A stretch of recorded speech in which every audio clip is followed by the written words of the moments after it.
Dear friends, എല്ലാവർക്കും PSC പ്രിസത്തിലേക്ക് സ്വാഗതം. ഇന്ന് നമ്മൾ 10ാം ക്ലാസ്സിലെ SCERT കെമിസ്ട്രിയിൽ നിന്നുള്ള ഒന്നാമത്തെ ചാപ്റ്ററിൻ്റെ പീരിയോഡിക് ടേബിളും ഇലക്ട്രോൺ വിന്യാസവും എന്ന് പറയുന്ന ഒന്നാമത്തെ ചാപ്റ്ററിൻ്റെ രണ്ടാമത്തെ പാർട്ടാണ് പഠിക്കാൻ പോകുന്നത്. അപ്പോൾ ഇതിൻ്റെ ഒന്നാമത്തെ പാർട്ട് കാണാത്തവർക്ക് അതിൻ്റെ ലിങ്ക് ഡിസ്ക്രിപ്ഷനിൽ കൊടുത്തേക്കാം, അത് കാണുക. അതുപോലെ തന്നെ അതല്ല എന്നുണ്ടെങ്കിൽ നമ്മുടെ ടെലഗ്രാം ചാനലിൽ ജോയിൻ ചെയ്താൽ PSC പ്രിസം ഒഫീഷ്യൽ എന്ന് പറയുന്ന ടെലഗ്രാം ചാനലിൽ ജോയിൻ ചെയ്യുന്നവർക്ക് അതിൻ്റെ ലിങ്ക് ടെലഗ്രാം ചാനലിലും ഇട്ടേക്കാം. അപ്പോൾ അത് വീഡിയോസ് എല്ലാം കാണുക. അതുപോലെ തന്നെ വീഡിയോ കാണുമ്പോൾ എല്ലാവരും സബ്സ്ക്രൈബ് ചെയ്ത് കാണണേ. അതുപോലെ ലൈക്ക് ചെയ്യുക, ഷെയർ ചെയ്യുക. അതുപോലെ നിങ്ങളുടെ വിലയേറിയ കമൻറ്റുകൾ കമൻറ്റ് ബോക്സിലിടുക. എന്തെങ്കിലും അഭിപ്രായങ്ങളോ നിർദ്ദേശങ്ങളോ ഉണ്ടെങ്കിൽ അതും പറയാവുന്നതാണ്. അതുപോലെ തന്നെ നമ്മുടെ ടെലഗ്രാം ചാനലിൽ എല്ലാവരും ജോയിൻ ചെയ്താൽ നമുക്ക് ഡെയിലി ക്വിസ്, അതുപോലെ കറണ്ട് അഫേഴ്സ്, SCERT ക്വസ്റ്റ്യൻസ് ഒക്കെ, സ്റ്റേറ്റ്മെൻറ്റ് ലെവലിലുള്ള ക്വസ്റ്റ്യൻസൊക്കെ ചെയ്തു പോകാവുന്നതാണ്. അപ്പോൾ നമുക്ക് നമ്മുടെ ക്ലാസ്സിലേക്ക് കടക്കാം. ഇനി നമ്മൾ പഠിക്കാൻ പോകുന്നത് P ബ്ലോക്ക് മൂലകങ്ങളെക്കുറിച്ചാണ്. S ബ്ലോക്ക് മൂലകങ്ങളുടെ സവിശേഷതകൾ വരെ നമ്മൾ പഠിച്ചിട്ടുണ്ടായിരുന്നു കഴിഞ്ഞ ക്ലാസ്സിൽ. അപ്പോൾ അടുത്ത P ബ്ലോക്ക് മൂലകങ്ങൾ. P ബ്ലോക്കിൽ ഉൾപ്പെടുത്തിയിരിക്കുന്ന ഗ്രൂപ്പുകൾ 13 മുതൽ 18 വരെയാണ്. അപ്പോൾ നമുക്കറിയാം S ബ്ലോക്ക് മൂലകങ്ങൾ നമ്മൾ പറഞ്ഞു 1ഉം 2ഉം ഗ്രൂപ്പിൽ ഉൾപ്പെടുന്നതാണ് S ബ്ലോക്ക് മൂലകങ്ങൾ. അതുപോലെ P ബ്ലോക്കിൽ ഉൾപ്പെടുത്തിയിരിക്കുന്നത് ഏതെല്ലാം ഗ്രൂപ്പുകളാണ്? 13 മുതൽ 18 വരെ ഗ്രൂപ്പുകളാണ് ഏതിൽ ഉൾപ്പെടുന്നത്? P ബ്ലോക്കിൽ ഉൾപ്പെടുന്നത്. P ബ്ലോക്ക് മൂലകങ്ങളിൽ അവസാന ഇലക്ട്രോൺ പൂരണം നടക്കുന്ന സബ്ഷെൽ P ആണ്. അപ്പോൾ ഈ P ബ്ലോക്ക് മൂലകങ്ങളിൽ അവസാന ഇലക്ട്രോൺ പൂരണം നടക്കുന്ന സബ്ഷെൽ ഏതായിരിക്കും?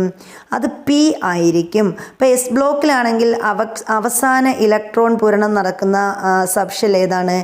S ആയിരിക്കും. അപ്പോൾ P ബ്ലോക്കിലാണെങ്കിൽ അവസാന ഇലക്ട്രോൺ പൂരണം നടക്കുന്ന സബ്ഷെൽ ഏതാവും? P ആയിരിക്കും. P സബ്ഷെല്ലിൽ കാണപ്പെടുന്ന ഇലക്ട്രോണുകളുടെ എണ്ണം എന്ന് പറയുന്നത് 1 മുതൽ 6 വരെയാണ്. അപ്പോൾ P ബ്ലോക്കിൽ എത്ര ഇലക്ട്രോണുകളെയാണ് വിന്യസിക്കാൻ? P സബ്ഷെല്ലിൽ എത്ര ഇലക്ട്രോണുകളെ വിന്യസിക്കാൻ കഴിയും? 6 ഇലക്ട്രോണുകളെ. 1 മുതൽ 6 വരെ, പരമാവധി 6 വരെ ഇലക്ട്രോണുകളാണ് P സബ്ഷെല്ലിൽ ഉൾപ്പെടുത്തിയിരിക്കുന്നത്. പീരിയോഡിക് ടേബിളിൽ P ബ്ലോക്ക് തുടങ്ങുന്നത് 12 ഗ്രൂപ്പുകൾ കഴിഞ്ഞ ശേഷം 13 മുതൽ 18 വരെയാണ്. ഇപ്പോൾ പീരിയോഡിക് ടേബിളിൽ P ബ്ലോക്ക് തുടങ്ങുന്നത് എവിടെയാണ്? കഴിഞ്ഞതിന് ശേഷം 12ാമത്തെ ഗ്രൂപ്പ് കഴിഞ്ഞതിന് ശേഷം 13 മുതൽ 18 വരെയാണ് പീരിയോഡിക് ടേബിളിൽ നമ്മുടെ P ബ്ലോക്ക് തുടങ്ങുന്നത്. ബാഹ്യതമ P ഇലക്ട്രോണുകളുടെ എണ്ണത്തോടൊപ്പം 12 കൂട്ടിയാൽ ഗ്രൂപ്പ് നമ്പർ കണ്ടെത്താൻ കഴിയും. അപ്പോൾ എങ്ങനെയാണ് നമുക്ക് P ബ്ലോക്കിലെ മൂലകങ്ങളെ കണ്ടെത്താൻ കഴിയുക? ബാഹ്യതമ P ഇലക്ട്രോണുകളുടെ എണ്ണത്തോടൊപ്പം 12 കൂട്ടിയാൽ ഗ്രൂപ്പ് നമ്പർ കണ്ടെത്താൻ കഴിയും. അപ്പോൾ ഗ്രൂപ്പ് നമ്പർ കണ്ടെത്താൻ എന്ത് ചെയ്താൽ മതി? ഇപ്പോൾ P1 എന്ന് പറയുന്നത് അല്ലെങ്കിൽ P3 എന്ന് പറയുന്ന ഒരു ബാഹ്യതമ ഇലക്ട്രോൺ P3 ആണ്. അപ്പോൾ ഈ P3നോടൊപ്പം അതിന് മുന്നേയുള്ള 12 കൂടി കൂട്ടുമ്പോൾ എത്ര? ആ ഗ്രൂപ്പ് നമ്പർ നമുക്ക് കിട്ടും. അപ്പോൾ ഇത് രണ്ടും കൂടി കൂട്ടുമ്പോൾ 15. അങ്ങനെയാണ് നമ്മൾ P ബ്ലോക്കിലെ ഗ്രൂപ്പ് നമ്പർ കണ്ടെത്തുന്നത്. ഇനി P1 ആണെങ്കിലോ ഈ 12 കൂടി കൂട്ടുമ്പോൾ എത്രയാവും? 13ാമത്തെ ഗ്രൂപ്പ് ആവും. ഇനി 13 മുതൽ 18 വരെ ഉണ്ടാവുമല്ലോ. അപ്പോൾ P6 6 വരെ ഇതിൽ ഉൾക്കൊള്ളും. അപ്പോൾ 6 ആണെങ്കിൽ 12ൻ്റെ കൂടെ 6 കൂടി കൂട്ടുമ്പോൾ എത്രയാവും? നമ്മുടെ 18 എന്ന് ആവും. 18 ഗ്രൂപ്പ്. ഇങ്ങനെയാണ് നമ്മൾ എന്ത് കണ്ടെത്തുന്നത്? നമ്മൾ ഗ്രൂപ്പ് നമ്പർ കണ്ടെത്തുന്നത്.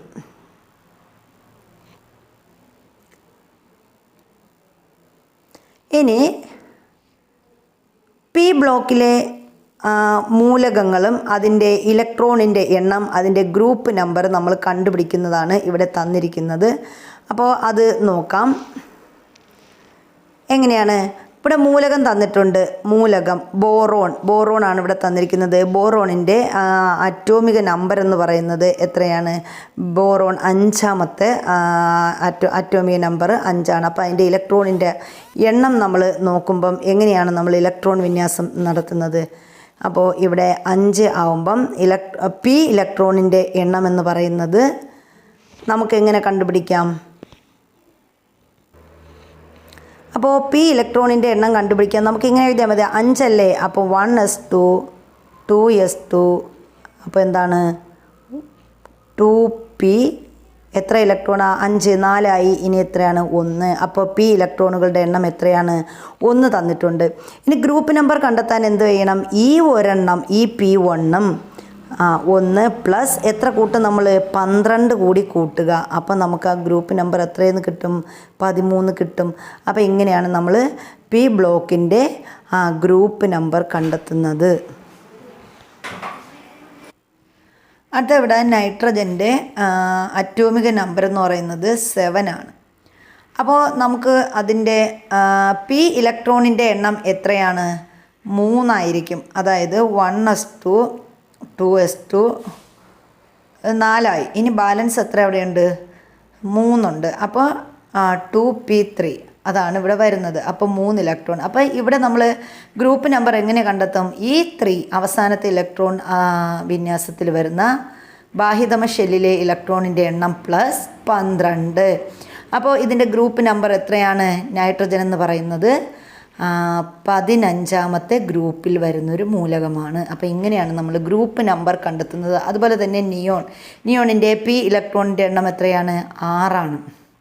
അപ്പോൾ 6 + 12 എന്ന് പറയുമ്പോൾ എത്രയാണ്? അതിൻ്റെ ഗ്രൂപ്പ് നമ്പർ 18. നിയോൺ വരുന്ന ഗ്രൂപ്പ് നമ്പർ, നിയോൺ ഒരു അലസവാതകമാണ് അല്ലെങ്കിൽ ഉത്കൃഷ്ട മൂലകങ്ങളിൽ വരുന്നതാണ്. അപ്പോൾ അത് 18ാം ഗ്രൂപ്പാണ്. അപ്പോൾ അതിൻ്റെ ഗ്രൂപ്പ് നമ്പർ എത്രയെന്ന് നമുക്ക് കിട്ടും? 18ാം ഗ്രൂപ്പാണെന്ന് മനസ്സിലാവും. ഇനി 3s2 3p4 എന്ന ബാഹ്യതമ സബ്ഷെൽ ഘടനയുള്ള മൂലകം ഉൾപ്പെടുന്ന പീരിയഡും ഗ്രൂപ്പും. അപ്പോൾ 3s2. അപ്പോൾ ഇവിടെ തന്നിട്ടുള്ളത് 3s2 3p4 എന്ന് പറയുന്ന ബാഹ്യതമ ഷെൽ ഘടനയുള്ള മൂലകം ഉൾപ്പെടുന്ന പീരീഡും ഗ്രൂപ്പും കണ്ടെത്തണമെന്നാണ് പറയുന്നത്. അപ്പോൾ ഇത് ഏത് പീരീഡാണ്? 3ാമത്തെ പീരീഡാണ്. 3 പീരീഡ് നമ്പർ എത്രയാണ്? 3 ആണ്. അപ്പോൾ പീരീഡ് 3ഉം അതുപോലെ ഇതിൻ്റെ ഗ്രൂപ്പ് കാണാൻ നമ്മൾ എന്താ ചെയ്യേണ്ടത്? ഇതിൻ്റെ ഗ്രൂപ്പ് കാണാനായിട്ട് p4 അവസാനത്തെ ഷെല്ലിൻ്റെ ഇലക്ട്രോൺ എത്രയാണ്? 4 ആണ്. p4 അല്ലേ? അപ്പോൾ അതിന് ഒപ്പം എത്ര കൂടി കൂട്ടുക? 12 കൂടെ കൂട്ടുമ്പോൾ അതിൻ്റെ ഗ്രൂപ്പ് നമ്പർ കിട്ടും. അപ്പോൾ എത്രയാണ് ഗ്രൂപ്പ് നമ്പർ? 16. അപ്പോൾ ഇങ്ങനെയാണ് നമ്മൾ ഗ്രൂപ്പ് നമ്പർ കണ്ടുപിടിക്കുന്നത്. ഇനി പി ബ്ലോക്ക് മൂലകങ്ങളുടെ സവിശേഷതകളാണ്. സാധാരണ താപനിലയിൽ ഖരം, ദ്രാവകം, വാതകം എന്നീ അവസ്ഥകളിലുള്ള മൂലകങ്ങളും ഈ ബ്ലോക്കിൽ ഉൾപ്പെടും. അപ്പോൾ നമ്മൾ എസ് ബ്ലോക്ക് പറഞ്ഞപ്പോൾ നമ്മൾ പറഞ്ഞു ആൽക്കലി ലോഹങ്ങൾ, ആൽക്കലൈൻ എർത്ത് ലോഹങ്ങൾ എല്ലാം ഉൾപ്പെടുന്നത് എസ് ബ്ലോക്കിലാണെന്ന് പറഞ്ഞു. അതുപോലെ തന്നെ ലോഹ സ്വഭാവം കൂടുതൽ എസ് ബ്ലോക്കിലുള്ള മൂലകങ്ങൾക്കാണെന്ന് പറഞ്ഞു. അപ്പോൾ ഇതൊക്കെയാണ് നമ്മൾ എസ് ബ്ലോക്കിൻ്റെ സവിശേഷതകൾ പറഞ്ഞത്. ഇവിടെ സാധാരണ താപനിലയിൽ ഖരം, ദ്രാവകം, വാതകം എന്നീ അവസ്ഥകളിലുള്ള മൂലകങ്ങൾ ഉൾപ്പെടുന്നത് ഏതാണ്? പി ബ്ലോക്കിലാണ്. അതുപോലെ എസ് ബ്ലോക്ക് മൂലകങ്ങളെ അപേക്ഷിച്ച് പി ബ്ലോക്ക് മൂലകങ്ങൾക്ക് ഉയർന്ന അയോണീകരണ ഊർജ്ജമാണ്. അപ്പം നമ്മൾ അവിടെ പറഞ്ഞപ്പോൾ നമ്മൾ പറഞ്ഞു എസ് ബ്ലോക്ക് മൂലകങ്ങൾക്ക് എന്ത് കുറവാണ്? അയോണീകരണ ഊർജ്ജവും ഇലക്ട്രോനെഗറ്റിവിറ്റിയും എന്താണ്? കുറവാണെന്ന് പറഞ്ഞു. അപ്പോൾ എസ് ബ്ലോക്ക് മൂലകങ്ങളെ അപേക്ഷിച്ച് പി ബ്ലോക്ക് മൂലകങ്ങൾക്ക് എന്ത് കൂടുതലാണ്? ഉയർന്ന അയോണീകരണ ഊർജ്ജം കൂടുതലാണ്. എസ് ബ്ലോക്കിനാണെങ്കിൽ അയോണീകരണ ഊർജ്ജം കുറവാണ്. ഇവിടെ പി ബ്ലോക്ക് മൂലകങ്ങൾക്ക് എന്താണ്? ഉയർന്ന അയോണീകരണ ഊർജ്ജമാണ്. ഇലക്ട്രോനെഗറ്റിവിറ്റി ഏറ്റവും കൂടിയ മൂലകം ഉൾപ്പെടുന്ന ബ്ലോക്ക് പി ബ്ലോക്കാണ്. അപ്പോൾ എസ് ബ്ലോക്കിന് ഇലക്ട്രോനെഗറ്റിവിറ്റി കുറവാണ്. ഇവിടെ പി ബ്ലോക്കിലാണ് ഇലക്ട്രോനെഗറ്റിവിറ്റി ഏറ്റവും കൂടിയ മൂലകം ഉൾപ്പെടുന്നത്. ഏതാണ്? പി ബ്ലോക്കാണ്. അപ്പോൾ ഇലക്ട്രോനെഗറ്റിവിറ്റി ഏറ്റവും കൂടിയ മൂലകം ഏതാണ്? അത് ഫ്ലൂറിനാണ്. ഇലക്ട്രോനെഗറ്റിവിറ്റി ഏറ്റവും കൂടിയ ഗ്രൂപ്പ് ചോദിച്ചാൽ അല്ലെങ്കിൽ ബ്ലോക്ക് ചോദിച്ചാൽ ഏതാണ്? പി ബ്ലോക്കാണ്. അതുപോലെ ഇലക്ട്രോനെഗറ്റിവിറ്റി ഏറ്റവും കൂടിയ മൂലകം ചോദിച്ചാൽ അത് ഏതാണ്? അത് ഫ്ലൂറിനാണ്. ഇനി ഫ്ലൂറിൻ ഉൾപ്പെടുന്ന പീരീഡ് ചോദിച്ചാൽ ഏതാണ്? 17ാം പീരീഡിലാണ് ഫ്ലൂറിൻ ഉൾപ്പെടുന്നത്. അപ്പോൾ ഇതൊക്കെ പഠിച്ചു വയ്ക്കുക. അപ്പോൾ നെഗറ്റിവിറ്റി ഏറ്റവും കൂടിയ മൂലകം ഉൾപ്പെടുന്ന ബ്ലോക്ക് ചോദിച്ചാൽ ഏത് ബ്ലോക്കാണ്? അത് പി ബ്ലോക്ക്. ഇലക്ട്രോനെഗറ്റിവിറ്റി ഏറ്റവും കൂടിയ മൂലകം ചോദിച്ചാൽ ഫ്ലൂറിൻ. അതുപോലെ ഫ്ലൂറിൻ ഉൾപ്പെടുന്ന പീരീഡ് ചോദിച്ചാൽ ഏത് പീരീഡാണ്? 17ാമത്തെ പീരീഡാണ്. ഇനി ഇവിടെ ഓരോ ലോഹങ്ങൾ, അലോഹങ്ങൾ, ഉപലോഹങ്ങൾ, ഉത്കൃഷ്ട ലോഹങ്ങൾ ഇതൊക്കെ തന്നിട്ടുണ്ട്. ഇതൊക്കെ ഉൾപ്പെടുന്നത് എവിടെയാണ്? പി ബ്ലോക്കിലാണ് ഇതെല്ലാം ഉൾപ്പെടുന്നത്. അപ്പോൾ പി ബ്ലോക്കിൽ എന്തൊക്കെയുണ്ട്? പി ബ്ലോക്കിൽ ലോഹങ്ങൾ ഉൾപ്പെടുന്നുണ്ട്, അലോഹങ്ങളുണ്ട്, ഉപലോഹങ്ങളുണ്ട്, അതുപോലെ ഉത്കൃഷ്ട ലോഹങ്ങളും ഒക്കെ എവിടെയുണ്ട്? പി ബ്ലോക്കിൽ ഉൾപ്പെടുന്നു.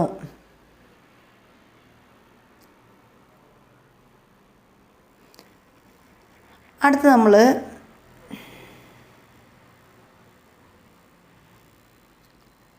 പി ബ്ലോക്കിൽ ഉൾപ്പെട്ട ലോഹമൂലകങ്ങൾ ഏതൊക്കെയെന്നാണ് പഠിക്കുന്നത്. പി ബ്ലോക്കിൽ ഉൾപ്പെട്ട ലോഹമൂലകങ്ങൾ അപ്പോൾ ഏതൊക്കെയാണ്? Aluminium, gallium, indium, thallium, nihonium, tin, lead, flerovium, bismuth, moscovium, livermorium, tennessine. അപ്പോൾ നമുക്ക് പറയാം എന്താണ് ഏതൊക്കെയാണ് പി ബ്ലോക്കിൽ ഉൾപ്പെട്ട ലോഹമൂലകങ്ങൾ ഏതൊക്കെയെന്ന് ചോദിച്ചാൽ അലൂമിനിയം, ഗാലിയം, ഇൻഡിയം, താലിയം, അപ്പോൾ നിഹോണിയം. അപ്പോൾ കുറേ എം വരുന്നതൊക്കെ എന്താണെന്ന് ആലോചിക്കുക? പി ബ്ലോക്കിൽ ഉൾപ്പെട്ടതാണെന്ന് ആലോചിക്കുക. അപ്പോൾ aluminium, gallium, indium, thallium, nihonium, flerovium, അതുപോലെ മോസ്കോവിയം, ലിവർമോറിയം ഇതൊക്കെ ഏതിൽ വരുന്നതാണ്? പി ബ്ലോക്കിൽ വരുന്ന ലോഹമൂലകങ്ങളാണ്. അതിനോടൊപ്പം ടിന്ന്, ലെഡ്, പിന്നെന്താണ്? Bismuth, Tennyson. ഇത്രയുമാണ് ഏത് ബ്ലോക്കിൽ വരുന്നത്? പി ബ്ലോക്കിൽ ഉൾപ്പെടുന്ന ലോഹമൂലകങ്ങൾ. ഇനി പി ബ്ലോക്കിൽ ഉൾപ്പെടുന്ന അലോഹങ്ങൾ ഏതൊക്കെയെന്നാണ് നമ്മൾ പറയുന്നത്. പി ബ്ലോക്കിൽ ഉൾപ്പെടുന്ന അലോഹങ്ങൾ ഏതൊക്കെയാണ്? ബോറോൺ, അതുപോലെ carbon, nitrogen, oxygen, fluorine, phosphorus, chlorine, sulphur, selenium, bromine, iodine. അപ്പോൾ ആരൊക്കെയാണ്? Boron, carbon, nitrogen, oxygen, fluorine, phosphorus, അതുപോലെ chlorine, sulphur, selenium, bromine, iodine. ഇവയൊക്കെ പി ബ്ലോക്കിൽ ഉൾപ്പെട്ട അലോഹങ്ങളാണ്. അപ്പോൾ പി ബ്ലോക്കിൽ ഉൾപ്പെട്ട അലോഹങ്ങൾ ഏതൊക്കെയാണ്? Boron, carbon, nitrogen, oxygen. Boron 13, 14 അങ്ങനെ ഓരോ ഗ്രൂപ്പിൽ വരുന്നതാണിത്. 13ാം ഗ്രൂപ്പിൽ ആദ്യത്തെ മൂലകം ബോറോൺ, 14 കാർബൺ ഫാമിലി, പിന്നെ നൈട്രജൻ, ഓക്സിജൻ, ഫ്ലൂറിൻ ഇങ്ങനെ വരുന്നതാണ് ഏതെന്ന് പറയുന്നത് പി ബ്ലോക്കിൽ ഉൾപ്പെട്ട അലോഹങ്ങൾ. Boron, carbon, nitrogen, oxygen, fluorine, phosphorus, അപ്പോൾ എന്താണ്? Chlorine, sulphur, selenium, bromine, iodine ഇവയാണ് പി ബ്ലോക്കിൽ ഉൾപ്പെട്ട അലോഹങ്ങളെന്ന് പറയുന്നത്. അടുത്ത് നമ്മൾ പറയുന്നത് പി ബ്ലോക്കിൽ ഉൾപ്പെട്ട ഉപലോഹങ്ങൾ ഏതൊക്കെയെന്ന് പഠിക്കാം. പി ബ്ലോക്കിൽ ഉൾപ്പെട്ട ഉപലോഹങ്ങൾ silicon, germanium, arsenic, tellurium, antimony, polonium, astatine. അപ്പോൾ എന്താണ്? സിലിക്കൺ, അതുപോലെ germanium, arsenic, tellurium, antimony, polonium, അതുപോലെ അസ്റ്റാറ്റിൻ ഇവയൊക്കെ എന്താണ്? പി ബ്ലോക്കിൽപ്പെട്ട ഉപലോഹങ്ങളാണ്. അപ്പോൾ പി ബ്ലോക്കിൽപ്പെട്ട ഉപലോഹങ്ങൾ ഏതൊക്കെയാണ്? സിലിക്കൺ, ജെർമേനിയം, അതുപോലെ antimony, arsenic, tellurium, polonium, astatine ഇവ എന്താണ്? പി ബ്ലോക്കിൽ ഉൾപ്പെട്ട ഉപലോഹങ്ങളാണ്. ഇനി ഉത്കൃഷ്ട മൂലകങ്ങൾ അല്ലെങ്കിൽ എന്താണ് അലസവാതകങ്ങൾ എന്നറിയപ്പെടുന്നത് ഏതാണെന്ന് നമുക്ക് നോക്കാം. Helium, helium, neon, argon, krypton, xenon, radon, oganesson ഇവയാണ് ഉത്കൃഷ്ട മൂലകങ്ങൾ. അപ്പോൾ ഏതൊക്കെയാണ്? Helium, neon, krypton, argon, krypton, xenon, radon, oganesson ഇതാണ് ഉത്കൃഷ്ട മൂലകങ്ങൾ എന്ന് പറയുന്നത്. അപ്പോൾ ഇവയെല്ലാം ഏത് ബ്ലോക്കിലാണ്? പി ബ്ലോക്കിൽ ഉൾപ്പെട്ട മൂലകങ്ങളാണ്. അടുത്ത് ഡി ബ്ലോക്ക് മൂലകങ്ങളെക്കുറിച്ചാണ് പറയുന്നത്. ഡി ബ്ലോക്ക് മൂലകങ്ങൾ പീരിയോഡിക് ടേബിളിൽ ഡി ബ്ലോക്ക് മൂലകങ്ങളുടെ സ്ഥാനം എന്ന് പറയുന്നത് എവിടെയാണ്? 3-ാം ഗ്രൂപ്പ് മുതൽ 12-ാം ഗ്രൂപ്പ് വരെയാണ് പീരിയോഡിക് ടേബിളിൽ ഏതിൻ്റെ സ്ഥാനം? ഡി ബ്ലോക്ക് മൂലകങ്ങളുടെ സ്ഥാനം. അപ്പോൾ പീരിയോഡിക് ടേബിളിൽ ഡി ബ്ലോക്ക് മൂലകങ്ങളുടെ സ്ഥാനം എവിടെയാണ്? ഗ്രൂപ്പ് 3 മുതൽ 12 വരെയാണ് ആരുടെ സ്ഥാനം എന്ന് പറയുന്നത്? നമ്മുടെ ഡി ബ്ലോക്ക് മൂലകങ്ങളുടെ സ്ഥാനം. ഏത് മുതൽ ഏത് വരെയാണ്? അപ്പോൾ ഏത് മുതൽ ഏത് വരെയാണ് ഡി ബ്ലോക്ക് മൂലകങ്ങളെക്കുറിച്ച് പറയുകയാണെങ്കിൽ പീരിയോഡിക് ടേബിളിൽ ഡി ബ്ലോക്ക് മൂലകങ്ങളുടെ സ്ഥാനം എന്ന് പറയുന്നത് 3-ാം ഗ്രൂപ്പ് മുതൽ 12-ാം ഗ്രൂപ്പ് വരെയാണ്. 3 മുതൽ 12 വരെ. ഡി ബ്ലോക്ക് മൂലകങ്ങൾ ആരംഭിക്കുന്ന പീരീഡ് ചോദിച്ചാൽ ഏതാണ്? 4-ാമത്തെ പീരീഡ് മുതലാണ്. 4-ാം പീരീഡ് മുതലാണ് എന്താരംഭിക്കുന്നത്? ഡി ബ്ലോക്ക് മൂലകങ്ങൾ ആരംഭിക്കുന്നത് 4-ാമത്തെ പീരീഡ് മുതൽ. ഇനി ബാഹ്യതമ എസ് സബ്ഷെല്ലിലെ ഇലക്ട്രോണുകളുടെ എണ്ണവും തൊട്ട് മുമ്പുള്ള ഡി സബ്ഷെല്ലിലെ ഇലക്ട്രോണുകളുടെ എണ്ണവും കൂട്ടുന്നതിന് തുല്യമായിരിക്കും ഡി ബ്ലോക്ക് മൂലകങ്ങളുടെ ഗ്രൂപ്പ് നമ്പർ എന്ന് പറയുന്നത്. അപ്പോൾ ഡി ബ്ലോക്ക് മൂലകങ്ങളുടെ ഗ്രൂപ്പ് നമ്പർ കാണാൻ നമ്മൾ എന്ത് ചെയ്താൽ മതി? ബാഹ്യതമ എസ് സബ്ഷെല്ലിലെ ഇലക്ട്രോണുകളുടെ എണ്ണം. ഇപ്പോൾ എസ് സബ്ഷെല്ലിലെ 2s1 ഇപ്പോൾ ഇതാണ് ബാഹ്യതമ. ഇപ്പോൾ നമ്മൾ നേരത്തെ പറഞ്ഞതുപോലെ ലിഥിയത്തിൻ്റെ ഇതെടുക്കുകയാണ്. അപ്പോൾ എത്രയാണ്? 3 അപ്പം നമുക്ക് എങ്ങനെയാണ്? 1s2 2s1. അപ്പോൾ ഇതിൽ ബാഹ്യതമ എസ് ഷെല്ലിലെ എന്താണ് എണ്ണം എത്രയാണ്? ഇവിടെ ബാഹ്യതമ എസ് സബ്ഷെല്ലിലെ എണ്ണം 1. ഇതും പ്ലസ് ഏതും കൂടി കൂട്ടുക. ഡി സബ്ഷെല്ലിന് തൊട്ട് മുമ്പുള്ള ഡി സബ്ഷെല്ലിലെ ഇലക്ട്രോണുകളുടെ എണ്ണവും കൂട്ടുമ്പോൾ നമുക്ക് എന്ത് കിട്ടും? ഇനി തൊട്ട് മുമ്പിലെ ഈ ഡി സബ്ഷെല്ലിലെ ഇലക്ട്രോണുകളുടെ എണ്ണം കൂടി കൂട്ടുമ്പോൾ എന്ത് കിട്ടും? നമ്മുടെ ഡി ബ്ലോക്ക് മൂലകങ്ങളുടെ ഗ്രൂപ്പ് നമ്പർ കിട്ടും. അപ്പോൾ ഡി ബ്ലോക്ക് മൂലകങ്ങളുടെ ഗ്രൂപ്പ് നമ്പർ കണ്ടെത്തുന്നത് എങ്ങനെയെന്നാണ് നമ്മൾ പറഞ്ഞത്? ബാഹ്യതമ എസ് സബ്ഷെല്ലിലെ ഇലക്ട്രോണുകളുടെ എണ്ണവും തൊട്ട് മുമ്പുള്ള ഡി സബ്ഷെല്ലിലെ ഇലക്ട്രോണുകളുടെ എണ്ണവും കൂട്ടുന്നതിന് തുല്യമാണ് എന്ത്? ഡി ബ്ലോക്ക് മൂലകങ്ങളുടെ ഗ്രൂപ്പ് നമ്പർ. ഡി ബ്ലോക്ക് മൂലകങ്ങളുടെ പ്രത്യേകതകളാണ് അടുത്ത് നമ്മൾ പറയുന്നത്. ഡി ബ്ലോക്ക് മൂലകങ്ങൾ അറിയപ്പെടുന്ന മറ്റൊരു പേരാണ് സംക്രമണ മൂലകങ്ങൾ. അപ്പോൾ ഡി ബ്ലോക്ക് മൂലകങ്ങളെയാണ് നമ്മൾ എന്തെന്നറിയപ്പെടുന്നത്? സംക്രമണ മൂലകങ്ങൾ എന്നറിയപ്പെടുന്നത് ഡി ബ്ലോക്ക് മൂലകങ്ങളാണ്. കപട സംക്രമണ മൂലകങ്ങൾ എന്നറിയപ്പെടുന്നത് ഏതൊക്കെയാണ്? കപട സംക്രമണ മൂലകങ്ങൾ എന്നറിയപ്പെടുന്നത് zinc, cadmium, mercury. Zinc, cadmium, mercury എന്നിവ ഏത് പേരിൽ അറിയപ്പെടുന്നു? കപട സംക്രമണ മൂലകങ്ങൾ. അപ്പം നമ്മൾ പറഞ്ഞു ഡി ബ്ലോക്ക് മൂലകങ്ങളെ നമ്മൾ എന്തെന്ന് പറയും? സംക്രമണ മൂലകങ്ങൾ എന്നറിയപ്പെടുന്നു. പക്ഷേ കപട സംക്രമണ മൂലകങ്ങൾ എന്നറിയപ്പെടുന്നത് ഏതൊക്കെയാണ്? സിങ്ക്, കാഡ്മിയം, മെർക്കുറി എന്നിവയാണ്. അവസാന ഇലക്ട്രോൺ പൂരണം ബാഹ്യതമ ഷെല്ലിൻ്റെ തൊട്ടുള്ളിലുള്ള ഷെല്ലിലെ ഡി സബ് ഷെല്ലിൽ നടക്കുന്നവയാണ് ഡി ബ്ലോക്ക് മൂലകങ്ങൾ എന്ന് പറയുന്നത്. അതായത് അവസാന ഇലക്ട്രോൺ പൂരണം എങ്ങനെയായിരിക്കും? ബാഹ്യതമ ഷെല്ലിൻ്റെ തൊട്ട് ഉള്ളിലുള്ള ഷെല്ലിലെ ഡി സബ് ഷെല്ലിൽ നടക്കുന്നതാണ് ഡി ബ്ലോക്ക് മൂലകങ്ങൾ എന്ന് പറയുന്നത്. അപ്പോൾ ഡി ബ്ലോക്ക് മൂലകങ്ങളുടെ അവസാന ഇലക്ട്രോൺ പൂരണം എങ്ങനെയാണ് നടക്കുന്നത്? ബാഹ്യതമ ഷെല്ലിൻ്റെ തൊട്ട് ഉള്ളിലുള്ള ഷെല്ലിലെ ഡി സബ് ഷെല്ലിലായിരിക്കും നടക്കുന്നത്. ഇനി ഡി ബ്ലോക്ക് മൂലകങ്ങൾ ലോഹങ്ങളാണ്. അപ്പം ഈ ഡി ബ്ലോക്ക് മൂലകങ്ങളുടെ പ്രത്യേകത എന്താണ്? ഡി ബ്ലോക്ക് മൂലകങ്ങൾ ലോഹങ്ങളാണ്. അപ്പോൾ നമ്മൾ പറഞ്ഞു ഡി ബ്ലോക്ക് മൂലകങ്ങളെ സംക്രമണ മൂലകങ്ങൾ എന്നറിയപ്പെടുന്നു. ഡി ബ്ലോക്ക് മൂലകങ്ങൾ ലോഹങ്ങളാണ്. ഡി ബ്ലോക്ക് മൂലകങ്ങളിൽ അവസാന ഇലക്ട്രോൺ പൂരണം നടക്കുന്നത് എങ്ങനെയാണ്? ബാഹ്യതമ ഷെല്ലിൻ്റെ തൊട്ട് ഉള്ളിലുള്ള ഷെല്ലിലെ ഡി സബ് ഷെല്ലിൽ വെച്ചിട്ടാണ്. ഇനി കപട സംക്രമണ മൂലകങ്ങൾ നമ്മൾ പറഞ്ഞു സിങ്ക്, കാഡ്മിയം, മെർക്കുറി എന്നിവ കപട സംക്രമണ മൂലകങ്ങളാണെന്ന് പറഞ്ഞു. ഇനി നമ്മൾ പറയുന്നത് എന്താണ്? സംക്രമണ മൂലകങ്ങളുടെ ബാഹ്യതമ ഇലക്ട്രോൺ വിന്യാസം ഒരേ ഗ്രൂപ്പിലും പീരിയഡിലും സാധാരണ ഒരുപോലെയാണ്. അപ്പോൾ ഇവിടെ എന്താ പറഞ്ഞത്? സംക്രമണ മൂലകങ്ങളുടെ ബാഹ്യതമ ഇലക്ട്രോൺ വിന്യാസം എന്ന് പറയുന്നത് ഒരേ ഗ്രൂപ്പിലും പീരിയഡിലും സാധാരണ ഒരുപോലെയാണ്. അപ്പോൾ ഈ ഡി ബ്ലോക്ക് മൂലകങ്ങളുടെ ഗ്രൂപ്പിലും പീരിയഡിലും അതിൻ്റെ ബാഹ്യതമ ഇലക്ട്രോൺ വിന്യാസം എങ്ങനെയായിരിക്കും? ഒരേപോലെ ആയിരിക്കും. അതുകൊണ്ട് ഇവ ഗ്രൂപ്പിൽ മാത്രമല്ല പീരിയോഡിലും ഗുണങ്ങളിൽ സാദൃശ്യം കാണിക്കുന്നു. അപ്പോൾ അതിൻ്റെ പീരിയഡിലും ഗ്രൂപ്പിലും അതെന്ത് ചെയ്യുന്നു? ഒരേ സാദൃശ്യം അതിൻ്റെ ഗുണങ്ങളിൽ സാദൃശ്യം കാണിക്കുന്നു എന്നാണ് പറയുന്നത്.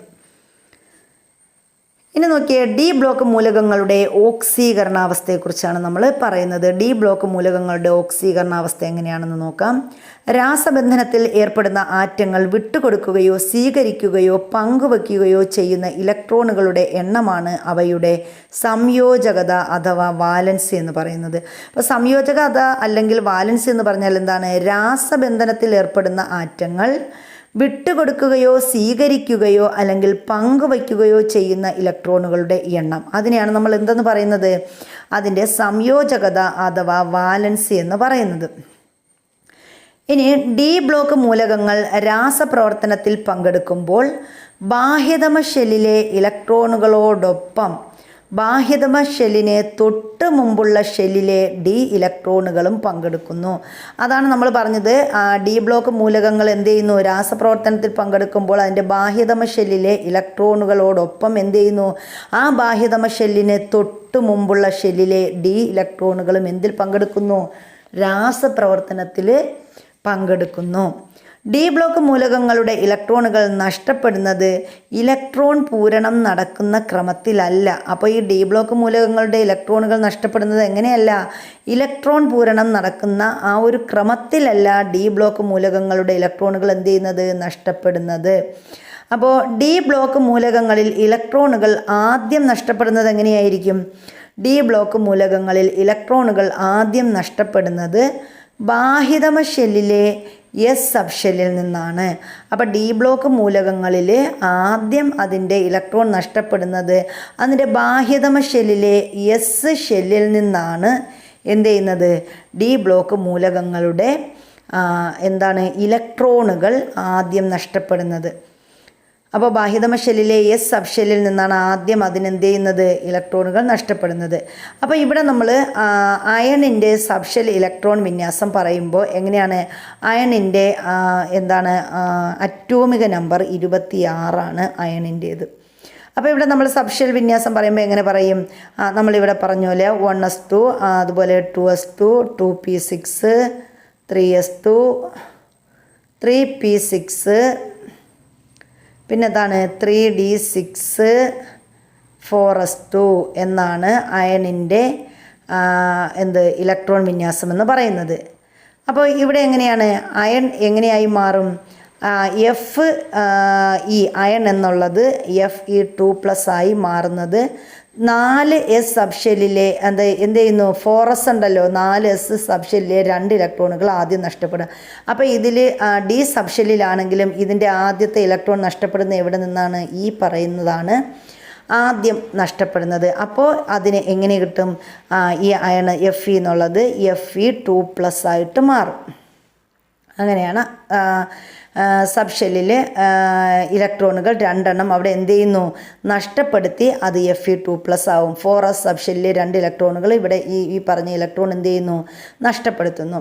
ഇനി Fe2+ൻ്റെ സബ് ഷെൽ ഇലക്ട്രോൺ വിന്യാസം പിന്നീട് അടുത്ത് എങ്ങനെയായി മാറും? Fe2+ ആവുമ്പോൾ അത് വീണ്ടും ഇവിടെ ഈ 4s2 ഇല്ല, പിന്നെ ഏത് മാത്രമേ ഉള്ളൂ? 3d6 ആയിരിക്കും.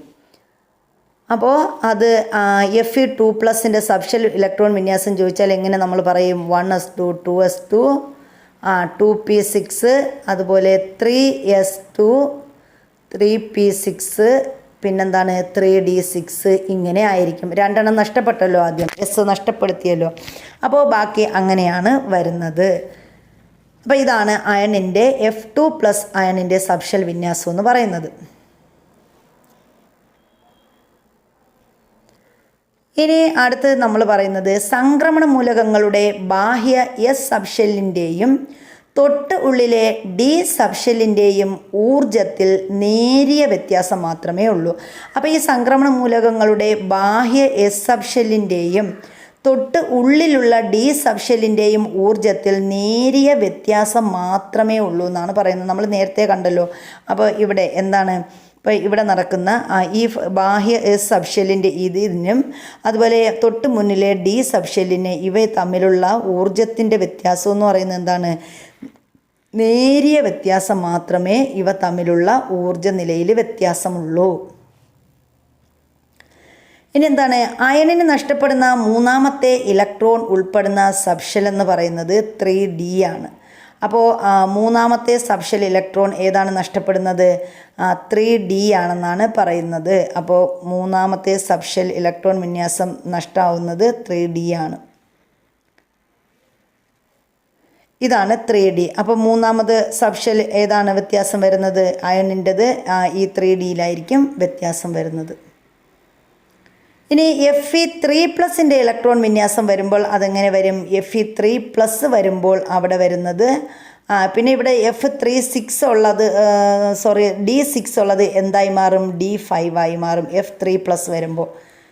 അപ്പോൾ ഇവിടുത്തെ ഇലക്ട്രോൺ വിന്യാസം എങ്ങനെയായി മാറും, ഇപ്പോൾ 1s2 2s2 അതുപോലെ 2p6 3s2 3p6 3d5 F3+ F iron 3+ എന്ന് പറയുമ്പം എങ്ങനെയാവും,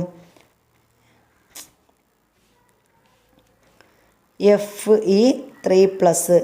ഇത് എന്ത് ചെയ്യും, അയൺ 3+ ആയി വരുമ്പോൾ ഇവിടെ D5, ഇതിൽ നിന്ന് ഒരു ഇലക്ട്രോൺ, നേരത്തെ നമ്മൾ ഇവിടെ പറഞ്ഞ 3d6 ഉണ്ടല്ലോ, ഈ 3d6 നിന്ന് ഒരു ഇലക്ട്രോൺ കൂടി F2+ ആകുമ്പോൾ ഈ 3d6 നിന്ന് ഒരു ഇലക്ട്രോൺ നഷ്ടമാവും. അപ്പോൾ ഇവിടെ 3d5 ആവും. അപ്പോൾ ഇവിടെ Fe3+ ആവുമ്പോൾ ഇവിടെ എന്താവും, ഇവിടെ 3d5 ആവും. അങ്ങനെ അയൺ എന്ത് ചെയ്യും, സ്ഥിരത കൈവരിക്കും. ഇങ്ങനെയാണ് ഇവിടെ ഇലക്ട്രോൺ വിന്യാസം, സബ്ഷെൽ വിന്യാസം നടക്കുന്നത്. അടുത്ത് അതുപോലെ ഫെറസ് ക്ലോറൈഡിൻ്റെ രാസസൂത്രം എന്ന് പറയുന്നത് എന്താണ്, FeCl2 ആണ് ഫെറസ് ക്ലോറൈഡ് എന്ന് പറയുന്നത്. അപ്പോൾ ഫെറസ് ക്ലോറൈഡിൻ്റെ രാസസൂത്രം എന്താണ്, FeCl2 എന്നതാണ് ഫെറസ് ക്ലോറൈഡിൻ്റെ രാസസൂത്രം. ഫെറിക് ക്ലോറൈഡിൻ്റെ രാസസൂത്രം വരുമ്പോൾ എന്താണ്, ഫെറസ് ആവുമ്പോൾ FeCl2. ഇനി അത് ഫെറിക് ക്ലോറൈഡ് ആവുമ്പോൾ എങ്ങനെയാവും, FeCl3 ആവും. അതാണ് ഇതിൻ്റെ വ്യത്യാസം. അപ്പോൾ ഫെറസ് ക്ലോറൈഡിൻ്റെ രാസസൂത്രം എങ്ങനെയാണ്, FeCl2 എന്നതും ഫെറിക് ക്ലോറൈഡ് ആകുമ്പം FeCl3യും ആയിരിക്കും. ക്ലോറിൻ്റെ ഓക്സീകരണാവസ്ഥ എത്രയാണ്, 1 -1 ക്ലോറിൻ്റെ ഓക്സീകരണാവസ്ഥ. അപ്പോൾ ഓക്സീകരണാവസ്ഥ എന്ന് പറഞ്ഞാൽ അറിയാമല്ലോ, നമ്മൾ വാലൻസി ഇലക്ട്രോൺ വിട്ടുകൊടുക്കുന്ന ആ ഒരു അവസ്ഥ, അതാണ് ഓക്സീകരണാവസ്ഥ എന്ന് പറഞ്ഞത്. ക്ലോറിൻ്റെ ഓക്സീകരണാവസ്ഥ എന്ന് പറഞ്ഞത് -1, ഇലക്ട്രോൺ സ്വീകരിക്കുകയോ വിട്ടുകൊടുക്കുകയോ ചെയ്യുന്നത്, അതാണ് ഓക്സീകരണാവസ്ഥ എന്ന് പറയുന്നത്. അപ്പോൾ ഇവിടെ എന്താണ്, ക്ലോറിൻ്റെ ഓക്സീകരണാവസ്ഥ എന്ന് പറയുന്നത് -1.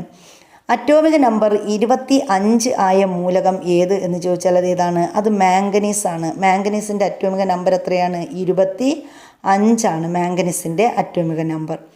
ഇനി അയണിൻ്റെ ഓക്സീകരണാവസ്ഥകളാണ് ഇവിടെ പറഞ്ഞിട്ടുള്ളത്. സംയുക്തം അയണിൻ്റെത് നമ്മൾ നേരത്തെ പറഞ്ഞതുപോലെ എന്താണ്,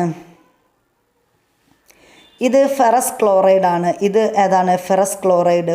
ഫെറസ് ക്ലോറൈഡിൽ അയണിൻ്റെ ഓക്സീകരണാവസ്ഥ +2ഉം അയണിൻ്റെ അയോണുകളുടെ പ്രതീകമെന്ന് പറയുന്നത് Fe2+ഉമാണ്.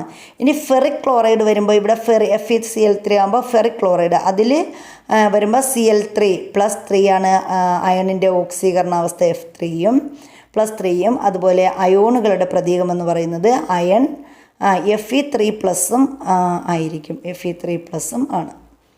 അപ്പോൾ അതാണ് ഫെറസും ഫെറിക്കും തമ്മിലുള്ള വ്യത്യാസം. ഇനി അതുപോലെ ഇവിടെ എന്താണ്, മാംഗനീസിൻ്റെ ഓക്സീകരണാവസ്ഥയും മാംഗനീസിൻ്റെ അയോണുകളുടെ സബ്ഷെൽ ഇലക്ട്രോൺ വിന്യാസവും അതേപോലെ കൊടുത്തിട്ടുണ്ട്.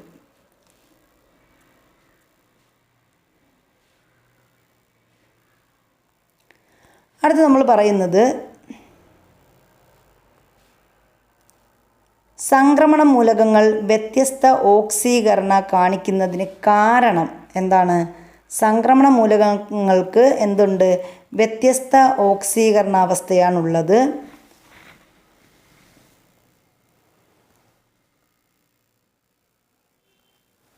അപ്പോൾ സംക്രമണ മൂലകങ്ങൾ വ്യത്യസ്ത ഓക്സീകരണാവസ്ഥ കാണിക്കുന്നതിന് കാരണം എന്താണ്? SP എന്നീ ബ്ലോക്കുകളിലെ മൂലകങ്ങൾ രാസപ്രവർത്തനത്തിൽ ഏർപ്പെടുമ്പോൾ ബാഹ്യതമ ഷെല്ലിലെ ഇലക്ട്രോണുകളാണ് പങ്കെടുക്കുന്നത്. അപ്പോൾ സംക്രമണ മൂലകങ്ങൾ വ്യത്യസ്ത ഓക്സീകരണം കാണിക്കുന്നതിന് കാരണമാണ് നമ്മൾ പറയുന്നത് ഈ SP എന്നീ ബ്ലോക്കുകളിലെ മൂലകങ്ങൾ രാസപ്രവർത്തനത്തിൽ ഏർപ്പെടുമ്പോൾ അവിടെ എന്താ നടക്കുന്നത്? ബാഹ്യതമ ഷെല്ലിലെ ഇലക്ട്രോണുകളാണ് അവിടെ എന്തിൽ പങ്കെടുക്കുന്നത്? രാസപ്രവർത്തനത്തിൽ പങ്കെടുക്കുന്നത് ബാഹ്യതമ ഷെല്ലിലെ ഇലക്ട്രോണുകളാണ് എസ്സിലും പിയിലും ബ്ലോക്കിൽ നടക്കുന്നത്. എന്നാൽ സംക്രമണ മൂലകങ്ങളുടെ ബാഹ്യ ഷെല്ലിലെ എസ് സബ്ഷെല്ലിൻ്റെയും തൊട്ടടുത്തുള്ള ആന്തരിക ഷെല്ലിലെ ഡി സബ്ഷെല്ലിൻ്റെയും ഊർജങ്ങൾ തമ്മിൽ വലിയ വ്യത്യാസമില്ലാത്തതിനാൽ അനുയോജ്യമായ സാഹചര്യത്തിൽ ഡി സബ്ഷെല്ലിലെ ഇലക്ട്രോണുകൾ കൂടി രാസപ്രവർത്തനത്തിൽ പങ്കെടുക്കും. അതുകൊണ്ടാണ് നമ്മൾ പറഞ്ഞത് എന്താണ്? ഇവിടെ തൊട്ടടുത്തുള്ള ഡി സബ്ഷെല്ലിലെ ഊർജങ്ങൾ തമ്മിൽ എന്താണ്? തൊട്ടടുത്തുള്ള ആന്തരിക ഷെല്ലിലെ ഡി സബ്ഷെൽ എന്ന് പറയുമ്പോൾ എങ്ങനെയാണ്? ഇപ്പോൾ ഇവിടെ D6 എന്നത് എന്താണ്? ഇതാണ് ആന്തരിക ഷെല്ല്. ഇത് 4S2 4S2 ഇങ്ങനെ വരും. അപ്പോൾ ഇവിടെ എന്ത് ചെയ്യുന്നു? ഈ S2ൽ നിന്നുള്ളതും പോകും. അതിന് ശേഷം എന്ത് ചെയ്യുന്നു? ഈ പിന്നീട് ഇത് നടക്കുന്നത് നമ്മുടെ ഇലക്ട്രോൺ ബാഹ്യ ഷെല്ലിലെ ഇലക്ട്രോൺ ഈ നടക്കുന്നത് എങ്ങനെയാണ്? ഇലക്ട്രോൺ വിന്യാസം കൂടി രാസപ്രവർത്തനത്തിൽ ഇവർ പങ്കെടുക്കുമ്പം ഈ D6 എന്നുള്ളതിൽ നിന്ന് 1 പോയിട്ട് ഇവിടെ എന്തായി മാറും? D5 ആവും. അപ്പോൾ ഇതാണ് ഇതിനുള്ളിലെ സബ്ഷെൽ വിന്യാസം നടക്കുന്നത്. ഡി സബ്ഷെല്ലിൻ്റെയും സബ്ഷെല്ലിൻ്റെ ഉള്ളിലെ രാസപ്രവർത്തനം നടക്കുന്നത് ഇങ്ങനെയാണ്. അപ്പോൾ ഇതുകൂടി എന്ത് ചെയ്യും? രാസപ്രവർത്തനത്തിൽ പങ്കെടുക്കും. അപ്പോൾ നമ്മളിവിടെ പറഞ്ഞത് ഇത്രയേ ഉള്ളൂ. സംക്രമണ മൂലകങ്ങളുടെ ബാഹ്യ ഷെല്ലിലെ എസ് സബ്ഷെല്ലിൻ്റെയും തൊട്ടടുത്തുള്ള ആന്തരിക ഷെല്ലിലെ ഡി സബ്ഷെല്ലിൻ്റെയും ഊർജങ്ങൾ തമ്മിൽ വലിയ വ്യത്യാസം ഇല്ലാത്തതിനാൽ അനുയോജ്യമായ സാഹചര്യത്തിൽ ഡി സബ്ഷെല്ലിലെ ഇലക്ട്രോണുകൾ കൂടി എന്ത് ചെയ്യും? രാസപ്രവർത്തനത്തിൽ പങ്കെടുക്കും. ഇനി നിറമുള്ള സംയുക്തങ്ങളെക്കുറിച്ചാണ് നമ്മൾ പറയുന്നത്. നിറമുള്ള സംയുക്തങ്ങൾ. സംക്രമണ മൂലകങ്ങളുടെ സംയുക്തങ്ങൾ മിക്കവയും നിറമുള്ളതാവാൻ കാരണം എന്താണ്? സംക്രമണ മൂലകങ്ങളുടെ അയോണുകളുടെ സാന്നിധ്യം കൊണ്ടാണ് സംക്രമണ മൂലകങ്ങളിൽ എന്ത് ഉണ്ടാവുന്നത്? ഇതിൻ്റെ സംയുക്തങ്ങൾ മിക്കവയും നിറമുള്ളതാവാൻ കാരണം. അപ്പോൾ എന്താണ്? സംക്രമണ മൂലകങ്ങളിലെ അയോണുകളുടെ സാന്നിധ്യം കൊണ്ടാണ് ഇവ എന്ത് ചെയ്യുന്നത്? നിറമുള്ള സംയുക്തങ്ങളായിട്ട് നമുക്ക് കാണാൻ പറ്റുന്നത്. ഇനി സംക്രമണ സംയുക്തങ്ങളും അവയുടെ നിറവുമാണ് ഇവിടെ പറഞ്ഞിരിക്കുന്നത്. അപ്പോൾ നോക്കാം ഏതിൻ്റെയൊക്കെയാണ് സംക്രമണ മൂലകങ്ങൾ ഏതൊക്കെ നമുക്ക് പറയാൻ പറ്റും. Copper sulphate. കോപ്പർ സൾഫേറ്റിൻ്റെ നിറം എന്താണ്? നീല നിറമാണ് കോപ്പർ സൾഫേറ്റ്. ഇനി കൊബാൾട്ട് നൈട്രേറ്റ് ഉണ്ട്. കൊബാൾട്ട് നൈട്രേറ്റിന് എന്താണ്? ഇളം പിങ്ക് നിറമാണ് കൊബാൾട്ട് നൈട്രേറ്റ്. അപ്പോൾ കോപ്പർ സൾഫേറ്റ് ആണെങ്കിൽ നീല നിറം, കൊബാൾട്ട് നൈട്രേറ്റ് ആണെങ്കിൽ ഇളം പിങ്ക് നിറമാണ്. പൊട്ടാസ്യം പെർമാംഗനേറ്റിൻ്റെ നിറം എന്താണ്? പർപ്പിൾ നിറമാണ്. Potassium purple PP. അപ്പോൾ പൊട്ടാസ്യം പെർമാംഗനേറ്റ് ഇവിടെ പർപ്പിൾ ഉണ്ട്. എന്നുള്ളതിൽ നിന്ന് പർപ്പിളാണെന്ന് ആലോചിക്കുക. അപ്പോൾ പൊട്ടാസ്യം പെർമാംഗനേറ്റിൻ്റെ നിറം എന്താണ്? പർപ്പിളാണ്. ഫെറസ് സൾഫേറ്റിന് എന്ത് നിറമാണ്? ഇളം പച്ച നിറമാണ് ഫെറസ് സൾഫേറ്റ്. അപ്പോൾ ഫെറസ് സൾഫേറ്റ് ആണെങ്കിൽ ഇളം പച്ച നിറം, കോപ്പർ സൾഫേറ്റ് ആണെങ്കിൽ നീല നിറം. കോപ്പർ സൾഫേറ്റിന് എന്താണ്? കോപ്പർ സൾഫേറ്റ് നീല നിറമാണ്. കൊബാൾട്ട് നൈട്രേറ്റ് എന്ത് നിറമാണ്? ഇളം പിങ്ക് നിറമാണ്. പൊട്ടാസ്യം പെർമാംഗനേറ്റ് പർപ്പിളാണ്. ഫെറസ് സൾഫേറ്റ് ആണെങ്കിൽ ഇളം പച്ച നിറം. അടുത്ത് ഉൽപ്രേരകങ്ങളെക്കുറിച്ചാണ് നമ്മൾ പറയുന്നത്. സ്വയം സ്ഥിരമായ രാസമാറ്റത്തിന് വിധേയമാകാതെ രാസപ്രവർത്തന വേഗതയെ സ്വാധീനിക്കാൻ കഴിയുന്ന പദാർത്ഥങ്ങളാണ് ഉൽപ്രേരകങ്ങൾ. അപ്പോൾ ഉൽപ്രേരകങ്ങൾ എന്ന് പറഞ്ഞാൽ എന്താണ്? സ്വയം സ്ഥിരമായ രാസമാറ്റത്തിന് വിധേയമാകാതെ രാസപ്രവർത്തന വേഗതയെ സ്വാധീനിക്കാൻ കഴിയുന്ന പദാർത്ഥങ്ങളെയാണ് ഉൽപ്രേരകങ്ങളെന്ന് പറയുന്നത്. സംക്രമണ മൂലകങ്ങളും അവയുടെ സംയുക്തങ്ങളും ഉൽപ്രേരകങ്ങളായി ധാരാളം ഉപയോഗിക്കുന്നു. അപ്പോൾ സംക്രമണ മൂലകങ്ങളും അവയുടെ സംയുക്തങ്ങളും എന്തായിട്ട് ഉപയോഗിക്കുന്നു? ഉൽപ്രേരകങ്ങളായിട്ട് ഉപയോഗിക്കാറുണ്ട്. ഇനി ഈ സംക്രമണ മൂലകങ്ങളെയും ഇവയുടെ സംയുക്തങ്ങളെയും ഒക്കെ എന്താണ് ഉൽപ്രേരകങ്ങളായി ഉപയോഗിക്കാൻ കാരണം എന്താണ്? ഡി ബ്ലോക്ക് മൂലകങ്ങൾക്ക് ഓക്സീകാരിയായും നിരോക്സീകാരിയായും ഒരേ സമയം പ്രവർത്തിക്കാൻ കഴിയുന്നുണ്ട്. അപ്പോൾ ഈ ഡി ബ്ലോക്ക് മൂലകങ്ങൾക്ക് ഒരേ സമയം ഓക്സീകാരിയുമാവാൻ പ്രവർത്തിക്കാൻ കഴിവുണ്ട്, അതുപോലെ നിരോക്സീകാരിയായി പ്രവർത്തിക്കാനും കഴിവുള്ളത് കൊണ്ടാണ് എന്ത് ചെയ്യുന്നത്, സംക്രമണ മൂലകങ്ങളെ ഉൾപ്രേരകങ്ങളായിട്ട് എന്ത് ചെയ്യുന്നത്, ഉപയോഗിക്കുന്നത്. ഇനി ഇവിടെ ഉൾപ്രേരകങ്ങൾ, അതുപോലെ അതിൻ്റെ ഉൾപ്രേരകങ്ങളും അവയിൽ ഉൾപ്രേരകം ഏതാണ്, അതിൻ്റെ പ്രക്രിയ ഏതാണ് എന്നും തന്നിട്ടുണ്ട്. അപ്പോൾ ഇവിടെ സമ്പർക്ക പ്രക്രിയ ഏതാണ്, സമ്പർക്ക പ്രക്രിയ വനേഡിയം പെൻറ്റോക്സൈഡാണ്. സമ്പർക്ക പ്രക്രിയ എന്ന് പറയുന്നത് സൾഫ്യൂരിക് ആസിഡിൻ്റെ നിർമ്മാണ പ്രക്രിയയാണ് സമ്പർക്ക പ്രക്രിയ എന്ന് പറയുന്നത്. അപ്പോൾ ഇതിന് ഉപയോഗിക്കുന്ന ഉൾപ്രേരകം ഏതാണ്, വനേഡിയം പെൻറ്റോക്സൈഡ്. V2O5 ആണ് വനേഡിയം പെൻറ്റോക്സൈഡിൻ്റെ രാസനാമം എന്ന് പറയുന്നത്. ഇതുപോലെ PSC ചോദിച്ചിട്ടുണ്ട്, V2O5 വനേഡിയം പെൻറ്റോക്സൈഡ്. അതുപോലെ ഹേബർ പ്രക്രിയയിൽ ഉപയോഗിക്കുന്ന എന്താണ്, അമോണിയയുടെ നിർമ്മാണ പ്രക്രിയയാണ് ഹേബർ പ്രക്രിയ എന്ന് പറയുന്നത്. അമോണിയയുടെ നിർമ്മാണ പ്രക്രിയയാണ് ഹേബർ പ്രക്രിയ. അതിനുപയോഗിക്കുന്ന ഉൾപ്രേരകം ഏതാണ്, സ്പോഞ്ചി അയണാണ് അമോണിയയുടെ ഹേബർ പ്രക്രിയയിൽ ഉപയോഗിക്കുന്നത്. ഇനി സസ്യ എണ്ണയുടെ ഹൈഡ്രജനേഷൻ വഴി വനസ്പതിയുടെ നിർമ്മാണം. അപ്പോൾ വനസ്പതിയുടെ നിർമ്മാണത്തിന് ഉപയോഗിക്കുന്ന ഉൾപ്രേരകമാണ് നിക്കൽ. അപ്പോൾ സസ്യ എണ്ണയുടെ ഹൈഡ്രോജനേഷൻ വഴി എന്ത് ചെയ്യുന്നു, വനസ്പതി നിർമ്മിക്കുന്നതിൽ ഉൾപ്രേരകമായിട്ട് ഉപയോഗിക്കുന്നത് എന്താണ്, നിക്കലാണ്, നിക്കൽ.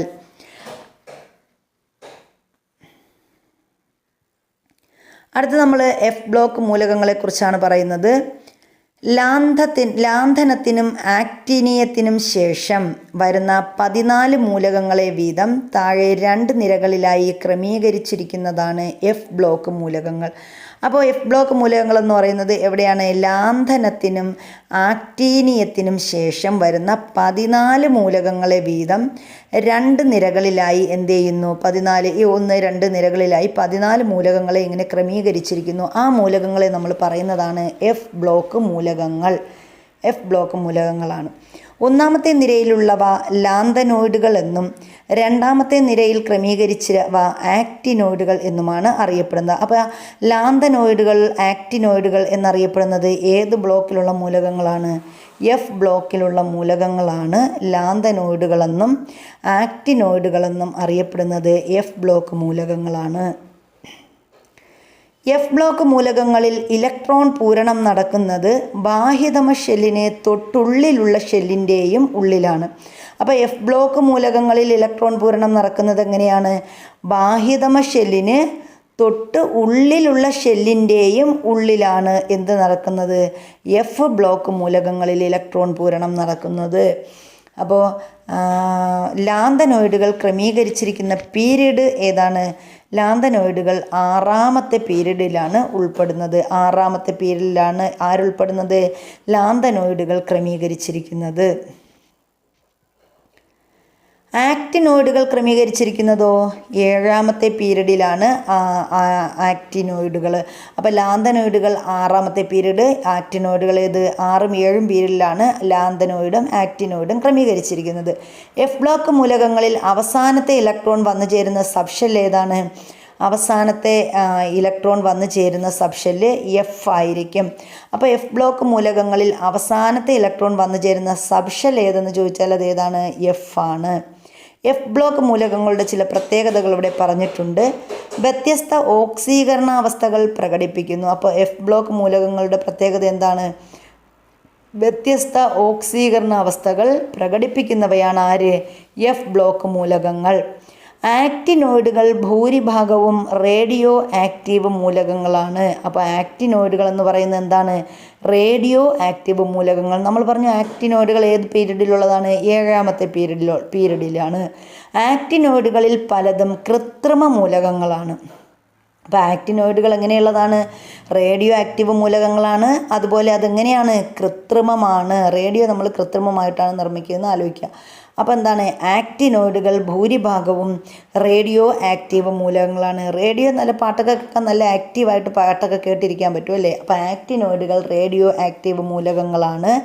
ഇവ എങ്ങനെയാണ് നിർമ്മിക്കുന്നത്, ഇവ കൂടുതലും കൃത്രിമ മൂലകങ്ങളാണ്. പല മൂലകങ്ങളും ഉൽപ്രേരകങ്ങളായി പെട്രോളിയം വ്യവസായത്തിൽ ഉപയോഗിക്കുന്നു. അപ്പോൾ ഈ എഫ് ബ്ലോക്ക് മൂലകങ്ങളിൽ പലതും എന്ത് ചെയ്യുന്നു? പെട്രോളിയം വ്യവസായത്തിൽ ഉപയോഗിക്കുന്നവയാണ്. ന്യൂക്ലിയർ റിയാക്ടറുകളിൽ ഇന്ധനമായി ഉപയോഗിക്കുന്ന എഫ് ബ്ലോക്ക് മൂലകങ്ങൾ ഏതൊക്കെയെന്ന് ചോദിക്കാം. അപ്പം ന്യൂക്ലിയർ റിയാക്ടറുകളിൽ ഇന്ധനമായി ഉപയോഗിക്കുന്ന എഫ് ബ്ലോക്ക് മൂലകങ്ങളാണ് യുറേനിയം, തോറിയം, പ്ലൂട്ടോണിയം എന്നിവ. അപ്പോൾ ഏതൊക്കെയാണ് എഫ് ബ്ലോക്ക് മൂലകങ്ങളിൽ ന്യൂക്ലിയർ റിയാക്ടറുകളിൽ ഇന്ധനമായി ഉപയോഗിക്കുന്ന മൂലകങ്ങൾ ഏതൊക്കെയെന്ന് ചോദിച്ചാൽ യുറേനിയം, തോറിയം, അതുപോലെ പ്ലൂട്ടോണിയം. യുറേനിയം, തോറിയം, പ്ലൂട്ടോണിയം എന്നിവയാണ് എന്ത് ചെയ്യുന്നത്? ന്യൂക്ലിയർ റിയാക്ടറുകളിൽ ഇന്ധനമായി ഉപയോഗിക്കുന്ന എഫ് ബ്ലോക്ക് മൂലകങ്ങൾ. അടുത്ത് നമ്മൾ പറയുന്നത് കേരളത്തിൻ്റെ ധാതു സമ്പത്തിനെ കുറിച്ചാണ്. കേരളത്തിൻ്റെ തീരപ്രദേശത്തെ മണൽ ശേഖരങ്ങളിൽ വളരെയധികം കാണപ്പെടുന്ന ധാതുക്കളാണ് മോണസൈറ്റ്, ഇൽമനൈറ്റ്, സിർക്കോൺ, റൂട്ടൈൽ. ഇത് ഒരുപാട് പ്രാവശ്യം PSC ചോദിച്ചിട്ടുള്ളതാണ്. അപ്പോൾ ഏതാണ്? കേരളത്തിലെ തീരപ്രദേശത്തെ മണൽ ശേഖരങ്ങളിൽ കാണപ്പെടുന്ന ധാതുക്കൾ ഏതൊക്കെയാണ്? Monazite, ilmenite, rutile, zircon. Monazite, ilmenite, rutile, zircon എന്നിവയാണ് എന്തിനുപയോഗിക്കുന്നത്? കേരളത്തിൻ്റെ തീരപ്രദേശത്തെ മണൽ ശേഖരങ്ങളിൽ ഉപയോഗിക്കുന്ന ധാതു സമ്പത്തുകൾ. ടൈറ്റാനിയം ഡയോക്സൈഡ് ഉൽപ്പാദനത്തിലെ അസംസ്കൃത വസ്തുവാണ് ഇൽമനൈറ്റ്. അപ്പോൾ ടൈറ്റാനിയം ഡയോക്സൈഡ് ഉൽപ്പാദനത്തിൽ അസംസ്കൃത വസ്തുവായിട്ട് എന്തുപയോഗിക്കുന്നു? ഇൽമനൈറ്റ് ഉപയോഗിക്കുന്നു. അപ്പോൾ നമ്മൾ പറഞ്ഞു കേരള തീരത്ത് കാണപ്പെടുന്ന ധാതുക്കൾ ഏതൊക്കെയാണ്? മോണസൈറ്റും, ഇൽമനൈറ്റും, റൂട്ടൈലും, സിർക്കോണുമാണെന്ന് പറഞ്ഞു. ഇതിൽ ഇൽമനൈറ്റ് എന്തിനു ഉപയോഗിക്കുന്നു? ടൈറ്റാനിയം ഡയോക്സൈഡ് ഉൽപ്പാദനത്തിൽ അസംസ്കൃത വസ്തുവായി ഉപയോഗിക്കുന്നത് എന്താണ്? ഇൽമനൈറ്റാണ്. ബ്രീഡർ ന്യൂക്ലിയർ റിയാക്ടറുകളിൽ ഉപയോഗിക്കുന്ന മൂലകമാണ് തോറിയം. അപ്പോൾ തോറിയത്തിൻ്റെ പ്രത്യേകത എന്താണ്? ബ്രീഡർ ന്യൂക്ലിയർ റിയാക്ടറുകളിൽ ഉപയോഗിക്കുന്ന മൂലകമാണ് തോറിയം. അപ്പോൾ ബ്രീഡർ ന്യൂക്ലിയർ റിയാക്ടറുകളിൽ ഉപയോഗിക്കുന്ന മൂലകം ഏതാണ്? അത് തോറിയമാണ്. തോറിയത്തിൻ്റെ ഉറവിടമാണ് മോണോസൈറ്റ്.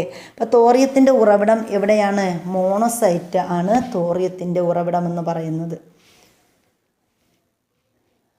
അടുത്ത് നിയോഡിമിയം ലോഹം ഉൽപ്പാദിപ്പിക്കുവാനുള്ള അസംസ്കൃത വസ്തുവാണ് മോണോസൈറ്റ്. അപ്പോൾ മോണോസൈറ്റ് എന്താണ്? മോണോസൈറ്റ് എന്ന് പറയുന്നത് ഏത് ലോഹം ഉൽപ്പാദിപ്പിക്കുന്നതിനുള്ള അസംസ്കൃത വസ്തുവാണ്? നിയോഡിമിയം എന്ന ലോഹം നിർമ്മിക്കുന്നതിനുള്ള അസംസ്കൃത വസ്തുവാണ് മോണോസൈറ്റ്. ശക്തിയേറിയതും ഭാരമില്ലാത്തതുമായ കാന്തങ്ങൾ നിർമ്മിക്കാൻ ഉപയോഗിക്കുന്ന ലോഹം ഏതാണ്? അതാണ് നിയോഡിമിയം. അപ്പോൾ നിയോഡിമിയത്തിൻ്റെ പ്രത്യേകത എന്താണ്? ശക്തിയേറിയതും ഭാരമില്ലാത്തതുമായ കാന്തങ്ങൾ നിർമ്മിക്കാൻ ഉപയോഗിക്കുന്ന ലോഹമാണ് ഏത്? ഈ നിയോഡിമിയം എന്ന് പറയുന്നത്. നിയോഡിമിയം. ഉരകല്ലുകൾ നിർമ്മിക്കാൻ ആവശ്യമായ ലോഹമാണ് സീറിയം. അപ്പോൾ സീറിയത്തിൻ്റെ പ്രത്യേകത എന്താണ്? CE എന്ന് നമ്മൾ സൂചിപ്പിക്കും. ഈ സീറിയത്തിൻ്റെ പ്രത്യേകത ഉരകല്ലുകൾ, ഫ്ലിൻറ്റ് സ്റ്റോൺസ് ആയിട്ട് നിർമ്മിക്കുന്നതിന് എന്തുപയോഗിക്കുന്നു? സീറിയം ഉപയോഗിക്കുന്നു. ഉരകല്ലുകൾ നിർമ്മിക്കാൻ ആവശ്യമായ ലോഹം ഏതാണ്? സീറിയമാണ്. സീറിയം. അപ്പോൾ ഒന്നുകൂടി നമുക്ക് പറയാം. എന്താണ്? കേരളത്തിൻ്റെ ധാതു സമ്പത്തുകളെക്കുറിച്ചാണ് നമ്മൾ പറഞ്ഞത്. കേരളത്തിൽ തീരപ്രദേശത്ത് കാണപ്പെടുന്ന പ്രധാന ധാതുക്കൾ ഏതൊക്കെയെന്ന് ചോദിച്ചാൽ ചിലപ്പോൾ ഇതിൽ ഉൾപ്പെടുന്നത് ചോദിക്കാം, അല്ലെങ്കിൽ ഉൾപ്പെടാത്തത് ചോദിക്കാം. മോണസൈറ്റ്, ഇൽമനൈറ്റ്, റൂട്ടൈൽ, സിർക്കോൺ എന്നിവയാണ് കേരളത്തിൻ്റെ തീരപ്രദേശത്ത് കാണപ്പെടുന്ന ധാതുക്കൾ. ഇനി നമ്മൾ പറഞ്ഞു ഇതിൽ ഇൽമനൈറ്റ് എന്തിനു വേണ്ടിയിട്ട് ഉപയോഗിക്കുന്നു? ടൈറ്റാനിയം ഡയോക്സൈഡിൻ്റെ ഉൽപ്പാദനത്തിൽ അസംസ്കൃത വസ്തുവായിട്ട് ഇൽമനൈറ്റ് ഉപയോഗിക്കും. അതുപോലെ ബ്രീഡർ ന്യൂക്ലിയർ റിയാക്ടറുകളിൽ ഉപയോഗിക്കുന്ന മൂലകം ഏതാണ്? അത് തോറിയമാണ്. തോറിയത്തിൻ്റെ ഉറവിടം ഏതാണ്? അത് മോണോസൈറ്റ് ആണെന്ന് പറഞ്ഞു. നിയോഡിമിയം ലോഹം ഉൽപ്പാദിപ്പിക്കുവാനുള്ള അസംസ്കൃത വസ്തുവാണ് മോണോസൈറ്റ്. അപ്പം മോണോസൈറ്റ് ഉപയോഗിച്ചിട്ടാണ് ഏത് ലോഹം നിർമ്മിക്കുന്നത്? നിയോഡിമിയം ലോഹം നിർമ്മിക്കുന്നത്. പിന്നെ നമ്മൾ പറഞ്ഞു ശക്തിയേറിയതും ഭാരമില്ലാത്തതുമായ കാന്തങ്ങൾ നിർമ്മിക്കാൻ ഉപയോഗിക്കുന്ന ലോഹം ഏതാണ്? അത് നിയോഡിമിയമാണ്. ഉരകല്ലുകൾ നിർമ്മിക്കാൻ ആവശ്യമായ ലോഹം സീറിയമാണ്. അപ്പോൾ ഇത്രയുമാണ് നമ്മുടെ ഒന്നാമത്തെ ചാപ്റ്ററിൻ്റെ രണ്ടാമത്തെ പാർട്ട് എന്ന് പറയുന്നത്. അപ്പോൾ ഇതോടെ നമ്മുടെ ഏത് ചാപ്റ്ററാണ്? പീരിയോഡിക് ടേബിളും ഇലക്ട്രോൺ വിന്യാസവും എന്ന് പറയുന്ന ഈ ചാപ്റ്റർ കഴിഞ്ഞു. അപ്പോൾ ഇതിൽ നമ്മുടെ ചാനൽ പുതിയ കൂട്ടുകാരാണെങ്കിൽ സബ്സ്ക്രൈബ് ചെയ്തിട്ട് കാണുക. അതുപോലെ തന്നെ നമ്മുടെ ടെലഗ്രാമിൽ ജോയിൻ ചെയ്താൽ നിങ്ങൾക്ക് എല്ലാ വീഡിയോസും അതിൻ്റെ ലിങ്ക് ടെലഗ്രാമിൽ കൊടുത്തേക്കാം. അതുപോലെ തന്നെ നമ്മുടെ PDF നോട്ടുകളെല്ലാം ടെലഗ്രാമിൽ അപ്ലോഡ് ചെയ്യാം. അതുപോലെ നമ്മൾ ഡെയിലി ക്വിസ് അതെല്ലാം നമുക്ക് ടെലഗ്രാമിൽ ചെയ്തു പോകാവുന്നതാണ്. അപ്പോൾ എല്ലാവരും ടെലഗ്രാമിൽ PSC പ്രിസം ഒഫീഷ്യൽ എന്ന് പറയുന്ന ആ ഒരു ചാനൽ അടിച്ചു നോക്കുക. എന്നിട്ട് അതിൽ എന്ത് ചെയ്യുക, അതിൽ ലിങ്ക് ചെയ്യുക. അപ്പോൾ എല്ലാവർക്കും നല്ലൊരു ദിവസം ആശംസിച്ചുകൊണ്ട് താങ്ക്